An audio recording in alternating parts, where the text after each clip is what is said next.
गाउँ सहर सारा गुन्जाउने यो हो रेडियो सान्वी 96.4।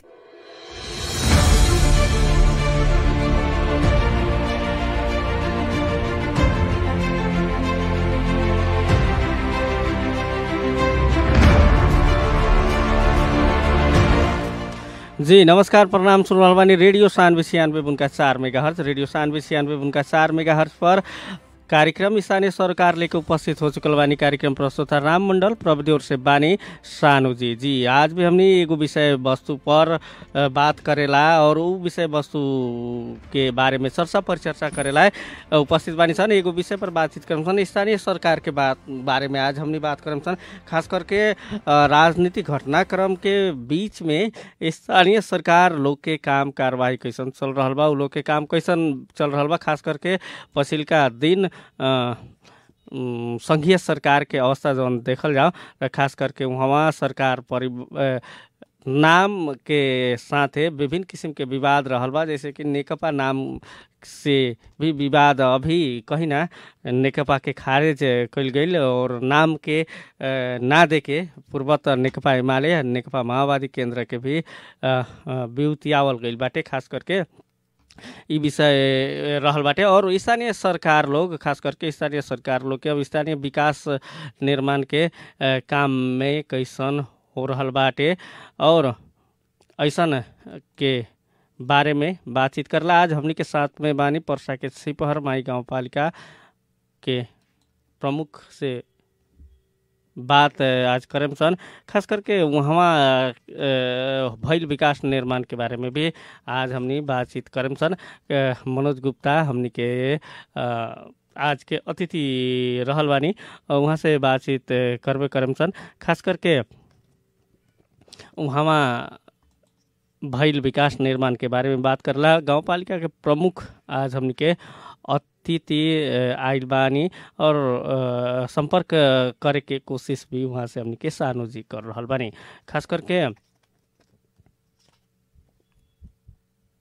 अभी के अवस्था में जो राजनीतिक संकट खास करके देखल गइल बा, उतार चढ़ाव विभिन्न किस्म के राजनीति में देखल गइल बा। अब एकरा बारे में का होई ई विषय पर चर्चा परिचर्चा करेला हमनी वहाँ से बातचीत करम सन। खास करके स्थानीय सरकार के मुद्दा और स्थानीय सरकार के विकास निर्माण, खास करके प्रदेश सरकार और संघीय सरकार के अपन काम बा, वही तरह स्थानीय सरकार के भी अपन काम रहल बा।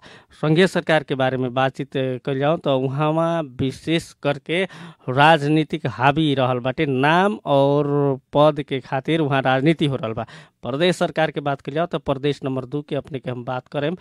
खास करके प्रदेश 2 के सरकार के 5 महीना हो चुकल, प्रदेश सभा के बैठक नहीं खे बैठे सकल, जी से विभिन्न बिल अध्यादेश या फिर कानून निर्माण करे के जौन बात बा उ चीज भी रुकल बा।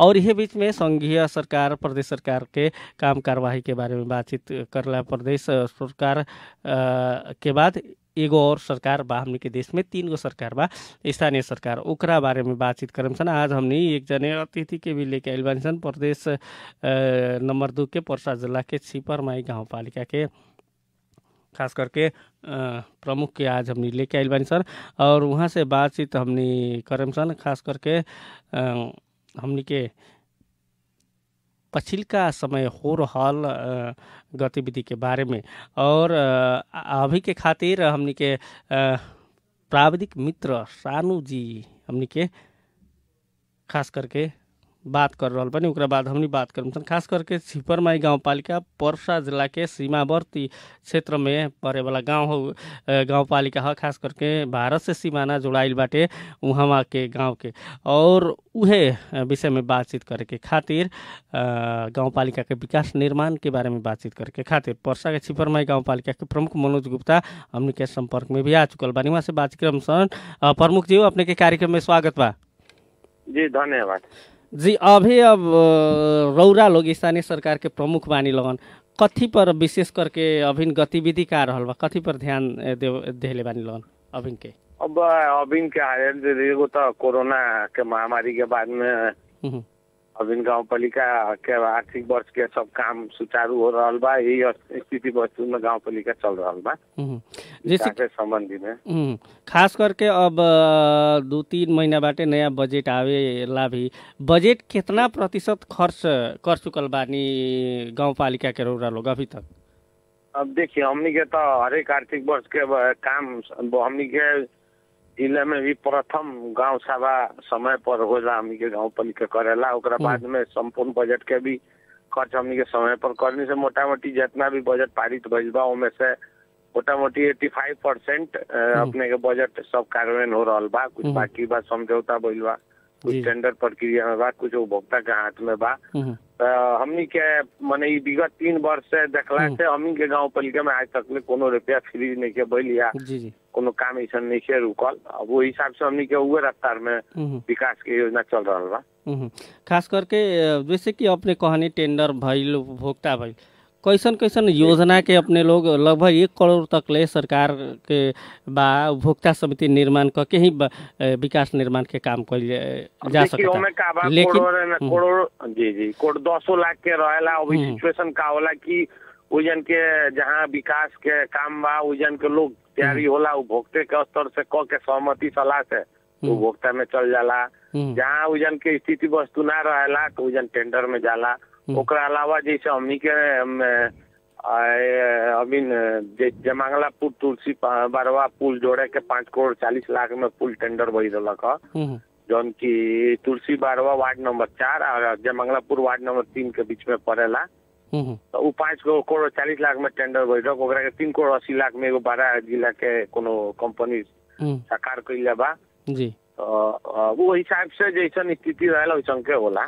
खास करके जौन गांव पालिका में अपने के विशेष करके पुल के अवस्था बहुत दयनीय बा। जैसे एगो गांव से लेके दोसर गांव तक गइल भी समस्या होला। कौगो ऐसा पुल निर्माण लगभग कर चुकल बानी या कौगो बने के क्रम में बा जैसे कि एगो वार्ड से दोसर वार्ड में गइल उचित सहयोग हो जनता के? ना देखिए एक वार्ड से दोसर वार्ड में गइल मुश्किल नहीं कि एक तक दुर्भाग्य बा कि एगो रिया खोला हमने के बीच गांव पालिका के 2 वार्ड से गुजरेला, 3 वार्ड से निकलेला और जाके सीमाना पर जो रेलवे ट्रैक बा नहर बा वो पानी जम जाला जाना से हमने के बहुत हर एक साल क्षति जोरे के पड़ेला। अब जैसे हमने के हम निर्वाचित बहनी तो विश्वास लगायत मिर्जापुर बलवैया टोल तक ले एगो हाईवे 30 फीट के हम बाटो निर्माण कईनी। अब वो में का बा कि ओजन मिर्जापुर के बगल में हर एक साल बाढ़ ऐसा चलेला कि ओकरा के रोड के तूर के निकल के और छोटा छोटा रोड के जाके क्षति करेला। अब वो में हमनी के पुल भी बनाओ कन्वर्ट भी बनैनी सब विगत वर्ष में तो फिर बाढ़ आई। अब का बाढ़ खानी होला तब नदियों वही साइड में घूम जाला, पूरा नदी वही में घूम जाला तो ओकरा के वो क्षति कर देला। उसे चलते हमनी के वैकल्पिक रास्ता बनाओ निसन कुछ महीना खातिर। अब ऐसो अब एगो प्रदेश सरकार में से ओमे पिच के बाटो पड़ल बाटे जौना में काम हो रहा बा, जगह जगह लचका और पुल बन रहा बा। बाकी दोसर वार्ड से जाए आओ में समस्या ना रखा। दोसर में का बा कि जौन जयमंगलापुर तुलसी बारवा पुल बने ताटे एगो हमनी के थोड़ा अब जैसे मानी ना अपने के मिर्जापुर से घूम के आओ भिसवा आओ में हमनी के 5 किलोमीटर आओ के पड़ता लगा और भिसवा से तुलसी बारवा जाए में जयमंगलापुर से जाए में 3 किलोमीटर 2.5 किलोमीटर के हरारी में मोड़ के जाए के पड़ता लगा। अब ये एगो पुल भइला से का होल कि अपने के 1 किलोमीटर के अंदर में तो वही दोनों वार्ड घूम सकल तनी। तो हिसाब से ये पुल बहुत एगो माने सुविधाजनक और जौन जनता के मांग रहा वो हिसाब से वो पुल भइला से हमनी के बहुत फायदा हो गई। अब ओकर शिलान्यास कार्यक्रम तुरंत होके जाता थे। अब जैसे कि खास करके ये जौन विपद के बात कहनी बाढ़ के अभी भी फिर अब आ रहा बा गर्मी सीजन फिर अब आ रहा बा फिर से लगभग बाढ़ के सीजन जब आई ओकरा के एगो स्थायी रूप में समाधान खोला के समाधान करेला लगभग कहाँ से उचित बा? बजट गांव पालिका के तरफ से होई या फिर प्रदेश संघ सरकार से लगानी करके जब जाके उरिया खोला के नियंत्रण कइल जा सकता है? जी हम जीता रहनी जौने बेरा से ही पहल करतानी हमनी के देखी का बा कि एगो कोई मोट रकम ओकरा के हम एगो प्रावधिक एस्टिमेट करवैले रहनी तो मोटा मोटी 40 करोड़ रुपया के लगानी रहे ओकरा के बोल्डरिंग क के सिवाना तक पुगाव में बनवैया टोल से। अभी 40 करोड़ के बजट हमनी के 4 साल में लाग जाइए एकरा के उतने बनावे में। एक तो ये कोनो सेक्टर के विकास ना होके सकी तो ओकरा खातिर केंद्र से हम पहल क के 32 करोड़ रुपया पास करेले रहनी जौना के कारण से ओमिन के स्थानीय तह के बजट देव के विधि विधान में नहीं थे ओकरा के उतना अमाउंट के बजट प्रदेश सरकार द्वारा ही डीपीआर बना के टेंडर क के देव के विधि विधान में बा। अब वो चीज आयल प्रदेश में हम एगो रहुए ना आजे नहीं की कहत हम उ घटना घटल तब से ये बात हम बारम्बार सार्वजनिक जगह भी कहनी मंच में भी कहनी वो जान उ जब आयल तो ये जितेंद्र सोनवाल जी मंत्री जी रहलन ओकरा के दबाव दिलन हमरा से बार्गेनिंग के चलन की पार्टी प्रवेश करत तभी प्रोजेक्ट आगे बढ़ी वो हिसाब से उ काम के उ लोग बैक कर दिलक उ पैसा हमार पालिका के विकास के रिलीज ना कैलक लोग चाहे ओकरा के प्रक्रिया में ना डलक लोग। अब ई कारण से हमनी के हर एक साल भौतिक क्षति बा धन बाली के क्षति बा यहाँ तक ले कि कितना लोग हर एक साल घर दह जाला कोई मानव क्षति भी हो सकता। तो अभी ई पीड़ा में हमनी के जानता हो कोई हमनी के संपूर्ण वार्ड के समाज हो कोई पीड़ा में अब बरकरारे बानी सन एकर हल अब कबले होला। अब देखी अब एक तो का बा कि सरकार बनल केंद्र हो प्रदेश हो गाँव पर कोई ना कोई पार्टीगत के हिसाब से विकास के रोकल जाता छकल जाता इस तरह का दुखदायी वाला बात बा। खास करके स्थानीय जनता भी हमने सुनना तानी सन अपने भी गाँव पालिका भी जैसे कि अपने कार्यकर्ता के घर अगाडि विकास करे के जहाँ अपन पकड़ बा वजन विकास करे के अपने में भी प्रवृत्ति कह के आरोप लागत आइल बा ई सच हउए। देखिए एगो बात बताई कोई भी विकास छिपौर माई कोही जाके रहुआ देखी हम शुरू कैले बानी हर एक जगह सबसे पहले 5 वार्ड के हाईवे जोड़नी हर एक वार्ड में पुगे के ओकरा बाद उ हाईवे से हर एक वार्ड में एक साइड से मेन जौन बाटो बा गाँव के ढलान नाला वाला काम हम कैली हर एक स्तर से हम कोई नहीं की वैसा रोड बनैले 5 लाख हमारे हे दोगी में काज करता बा तो 5 मीटर ओकरा रोड पर ढलान कर दी वो गली में बा तो 10 मीटर कर दी ऐसा कोई रुआ ना पाए। अब का बात देखी पार्टी पौआ से तो विचार के धारा के लोग तो बढ़ना ही बा कुछ पहले पर बात लगेबे करी। एगो बात बुझे के पड़ल स्वास्थ्य हो को शिक्षा हो को सड़क हो को कोई पार्टीगत ना होला। हम एगो बात बताई एम्बुलेंस के व्यवस्था कैले बानी तो हमनी के पार्टी के लोग जाला ये प्रश्न करी उ लोग से जे बात पूछता ओकरा अलावा हर एक वार्ड में एगो वार्ड बाइक 4 गो वार्ड में बर्थिंग सेंटर के 24 घंटा के सेवा बाटे गाँव में का हमरे पार्टी के प्रसूति सेवा लोग जाला। अब बताइए एमबीबीएस डॉक्टर रख ले बानी हम का हमनी के पार्टी के एगो इलाज होला। अच्छा हर एक गाँव में नाला गिर गइल बा ढलान भइल बा का हमनी के पार्टी लोग चलेला ई सब थोड़ा एगो राजनीतिकरण बात एगो कहीं ना आरोप हुए उ तो लगभग आरोप सबके ऊपर लागेला एगो पुष्टि भी नहीं थे लेकिन विपक्षी दल हो को तो अपने पर आरोप तो लगेबे करी खास करके ये बात बा। और जैसे कि अपने जौन बात कहनी है कि हर एक जनता के विकास के खातिर अभी गर्मी आ रहल बा आगलागी एगो मुख्य समस्या हमनी के तराई के जौन की आगलागी हर एक साल होला जैसे लाखों करोड़ों क्षति होला बहुत आदमी के भी क्षति होला। खास करके अब एगो विपद व्यवस्थापन में स्थानीय सरकार चुकत आइल बाटे पहले से भी अब ये आगलागी के नियंत्रण करेला या फिर आगलागी हो गईला के बाद में ओकरा के नियंत्रण करेला का बा अपने लगे योजना। देखिए ये बात सही बात बा ऐसा चीज के हमनी के एगो अग्नि यंत्र राखे के हमनी के प्रक्रिया में मने पर साल से भी सोच रहा बन से कम गाँव पालिका स्तर में एगो अग्नि नियंत्रण करे वाला दमकल एगो राखे के पड़ल। अभी आग लागता जिला से दमकल आओ तो तरह स्वाह हो जाता है। अब एकरा बारे में हमनी के सहयोग वापस हमनी के मंत्रालय में भी निवेदन दिल बनी सन गाँव पालिका के तरफ से। अब वो यहाँ आश्वासन बा कब रिलीज करता लोग अगर आ जाये तो व्यवस्थापन होकर करी बाकी है आम नागरिक के एगो हमनी के अब सबसे पहले कि गाँव पालिका एगो चेतनामूलक कार्यक्रम करी जो लगन मीडिया मार्फत भाई सामाजिक तौर पर एकरा के एक अर्का में बाट पाट क आवाज दे के कि हाँ ये आग लगी हेंगे से हेंगे सुरक्षित रखे के पड़ल माल जाल लगे घाड़ी घर में आगी के ज्यादा ना रखे के पड़ल सबसे बात के आदमी तो प्रचार करबे करेला लेकिन वही में कोई कमजोरी चूक हो जाला कि जाने के नतीजा आग लागेला अब एकरा के तो तत्काल रोकल नहीं के जा सकत, लेकिन एगो दमकल के प्रक्रिया में हमनी के राखे के जैसे स्थानीय अपने के गाँव पालिका बजट से भी तो किना सकता, खरीद हो सकता एगो दमकल, या फिर करार में कर्मचारी भी राख सकता नहीं अन्य जिंग शाखा में बानी, तो खास करके गाँव पालिका से जी ये बात सही बाटे बा। गाँव पालिका लगे क्षमता बा उन्हीं नियंत्रण रखे के, ऐसा बात नहीं के, लेकिन कहा कि एगो योगदान पे हिसाब से आ जाला तो एगो सहयोग भी होला और अच्छा भी होला, लेकिन अगर वैसा बात ना आई तो अब गाँव पालिका खुद के अपन एगो अग्नि नियंत्रण खरीद करी। काहे कि खास करके हमने देखे नहीं सन कि यहाँ से सदर मुकाम से बिरगंज से जाई दमकल, पोखरिया से दमकल जाई, तब तक ले समस्या कहीं ना बहुत ज़्यादा बढ़ गई रहेला, जन धन के क्षति हो गई रहेला।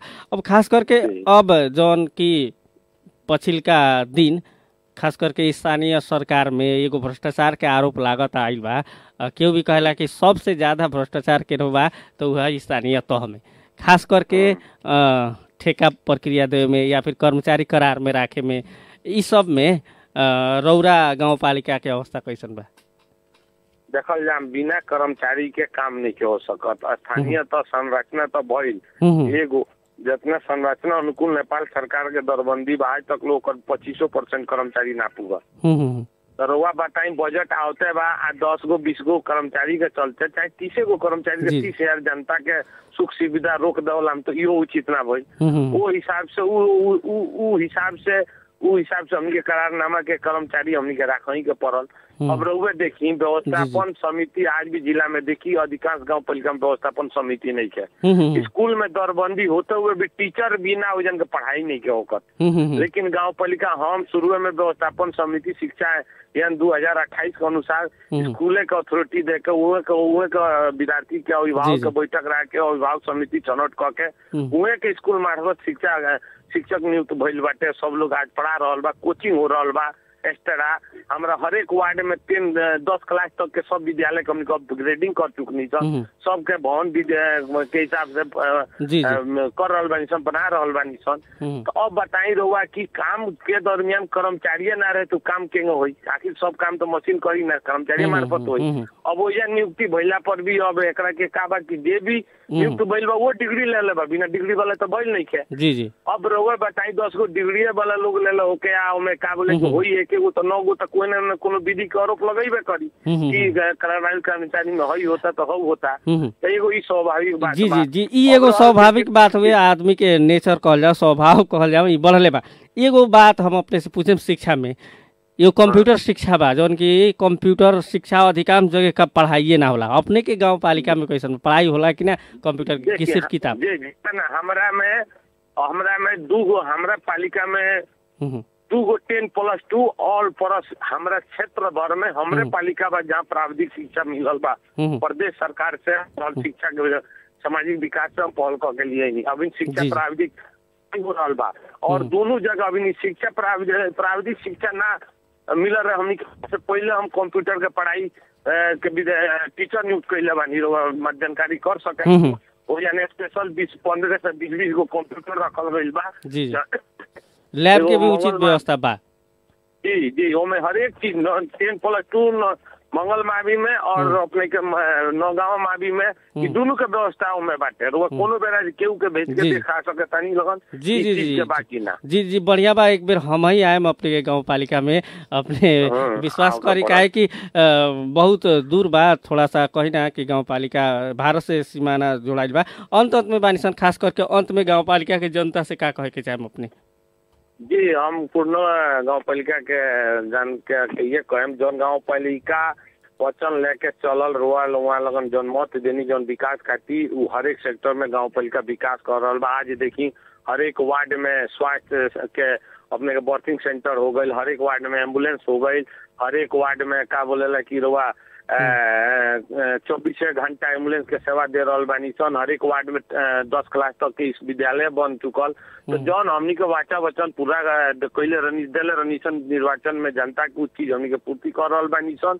और आओ वाला दिन में भी गाँव पालिका लागल बा कि वहाँ लगन के विकास में कथी से कथी करे पड़ी जौन हिसाब से हमनी के आगे बढ़े सन वहाँ लोग के सहयोग और साथ रहे के पड़ल, ये हम कहे के चाहते। जी धन्यवाद बा प्रमुख जी। व्यस्त समय के बावजूद भी गाँव पालिका के विकास निर्माण निर्माण गतिविधि के बारे में रेडियो सानवी के कार्यक्रम में आके चर्चा कैनी। एकरा खातिर रेडियो सानवी के तरफ से हमारा तरफ से भी अपने के बहुत बहुत धन्यवाद बा। जी धन्यवाद जी। वहाँ रहने पर्सा के छिपरमाई गाउँपालिका के प्रमुख मनोज गुप्ता खास करके गाउँपालिका के विकास निर्माण के बारे में बातचीत कैनी असन।